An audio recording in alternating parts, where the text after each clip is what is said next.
we're looking at the Okrika market today, popularly known as thrift or second-hand items, has gained a lot of traction in the country in recent years on accelerating inflation.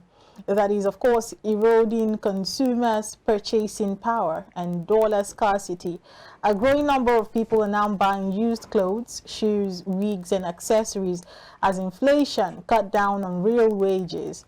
According to the latest report by NBS, the inflation rate accelerated to 22.04% in March from 21.96% in February. The report showed that clothing and footwear are the third most contributing factors to the increase in inflation after food and non-beverage alcohol and housing, water, electricity, gas, and other, stuff. And to have this conversation with us is our market buddy, Caroline Elegalam. Hi, Caro. Good morning. Hi, Uche. Good morning. Hi. Good morning. Okay, so we're looking at Okrika market, or let's call it thrifts. Okay, the thrift market. It's thrift is the tush. I wonder. I don't call it what we know it as. People know it as. If you like thrift, you're like, what's thrift? Okrika. It's Okrika. Bend down select. The demand for items in these segments of the market continues to grow, and of course it's not news as a result of the FX. Why are you smiling at me like that? No. What's happening? Wait. One way or the other. Caroline, you see her for the market. She won't resemble what I see. Okay. Last time I went. Okay. Okay. No, you don't catch me. It's okay. It's okay. But the demand, keeps increasing.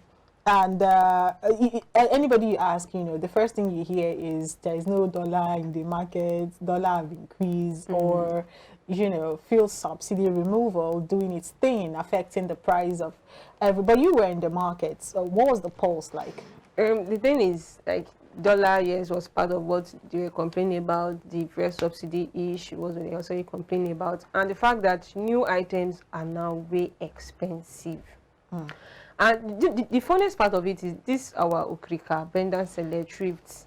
It's not from Nigeria. Okay. We have the UK used. We have most of the Nigerian used. They are not of good quality compared to the UK used and other countries that they are bringing them from, right? So the other new items are now way expensive. So the alternative they have is Okrika. At least food does not have alternative. Beers has alternative. Aside from wear, we don't only have second-hand wears. We have second-hand, even household items, kitchen items. What have you? Even your wigs. There are alternatives to it. Yeah, there are alternatives to it. If the new ones are expensive, we have with the whole of this jackpot syndrome. People are selling what they already have in their house, right? That's second-hand. You can call that Okrika as well because it's second. It has been used. Something that has been used before. It is Okrika. Okay, so I think I was scrolling on TikTok the other day, and a girl was complaining. She was saying that all these thrift sellers should kuku tell us if it's not thrift they are selling again. Do you understand? So, and her complaint was that the regular stuff you would buy for 800 naira, 1,000 naira at most in a thrift shop, the thrift sellers now say 7K. They've said that it is too. Thrift is the senior brother of Okrika, right? Oh, really? Even though they are this, you get. So it's just the packaging. Okay. Let's just call it packaging. They package, that's why they call it. They switched it to be thrift. Okay, you can't tell someone I'm wearing Okrika. It's thrift. I'm putting on thrift wear. I got you get so.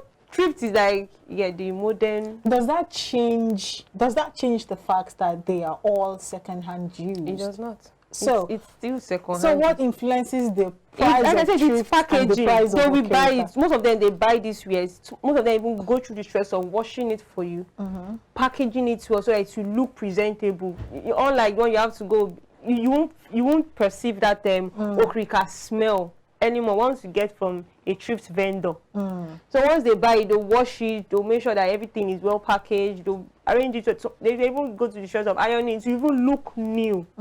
So once you see it, you're looking like new wear, right? So you have to just go, you buy from them, especially those stress they've gone through. Packaging it, at least they've saved so much stress. Because I know that at some point, importing used clothing items were banned. The borders were closed to those products.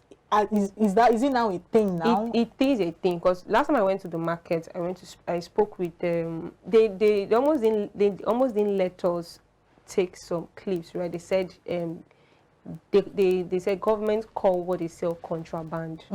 Like it is not allowed in the country, that they don't accept them selling it. So I think they are just trying to like find their way, maneuver their way, just try to appeal to the government that please just give us time, and this is our source of livelihood. This is our source of income. This is where, if we don't sell this, we will not feed our family, we will not do one or two things in the house and all of those things. So it is contraband. So according to they said, government called what they sell contraband, it is not allowed, it is not accepted. And for the fact that the reason, I also see reasons with why they want to ban, especially for the wears, because we have people buy Okrika underwears.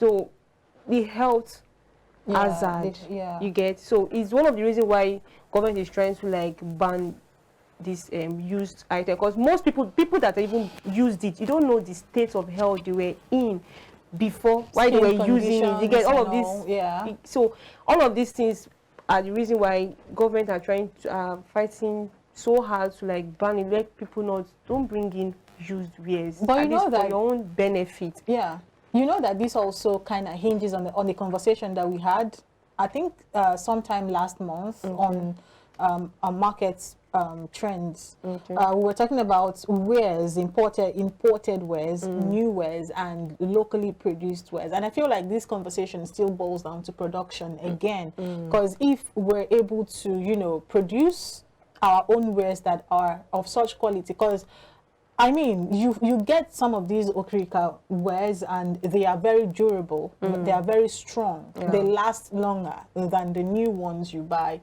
that are locally produced. So are we growing our local production? Because I mean, what is leading me to even make this point is the fact that it is considered contraband. You understand? What is the alternative that has been, you know, provided to sit in place? Because if we had it good from home, I don't see any reason anybody would want to spend all that energy, you know, all that money on travel and transportation, hotel.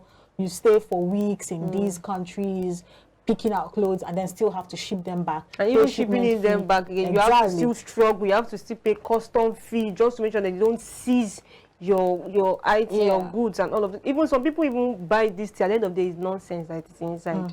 It's not even what they ordered for. So it's just, before you know, they'll start to tell you, they spend so much money bringing these things down to the country to want to sell them. Opening it, they just see rag. So you can understand why street sellers sell for 7K, 10K. You get. Okay, now my question, because I understand in this Okrika thing, there are first grade, second grade, even third grade. You know, even Akube. What'd you call it? Akube. Oh, okay. Extra. Okay, Akube extra. That one is when you see them selling your jeans for 100 and 200. You know that the quality is the lowest of the lowest. Okay, so fine. Having established that, I can also understand why there is a contraband on these things. First, the health hazard that comes with these things, and of course, to encourage local production. Again, it falls back to what is the quality of the local production. It's almost zero, because you don't have specification as to what people really like to wear. Now, the question now I would ask is, in all of these issues, how do these guys manage to bring these things in? That's number one. How do they break even? Because when people, especially when the purchasing power is down, how do they survive in business?